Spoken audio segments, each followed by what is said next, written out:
সবাই যখন মৃত্যুটাকে ভীষণ ভয় পায়, আমি তখন হাসতে হাসতে আল্লাহর কাছে ভীষণ সন্তুষ্টি নিয়ে পৌঁছতে চাই যে আমি একটা ন্যূনতম ওই জীবনটা লিড করতে পারলাম, যে আমি একটা ইনসাফের হাসি নিয়ে আমি আমার আল্লাহর কাছে পৌঁছতে চাই। হায়াত মৌতের মালিক আল্লাহ, ন্যূনতম সিকিউরিটি নিয়ে চলাও হলো সুন্নাহ। এই যে ওসমান হাদি ভাই, উনি মৃত্যুর আগে, গুলিবদ্ধ হওয়ার আগে অনেক কয়টা ভিডিও দেখছি, যে ভিডিওগুলোতে বলছে যে আমি মারা গেলে আমার ছেলেটাকে দেখে রাখতে।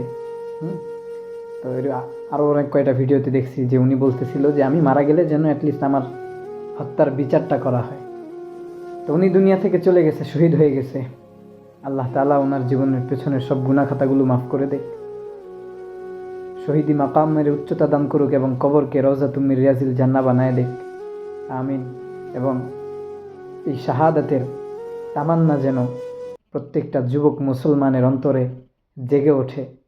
যেরকম উনি একটা ভিডিওতে বলতেছিলেন যে আমার এই ন্যূনতম জীবনটা যদি আমি ইনসাফের পথে থেকে যদি শাহাদাতের একটা মৃত্যু নিয়ে আল্লাহর কাছে যেতে পারি, তাহলে আমি ধন্য।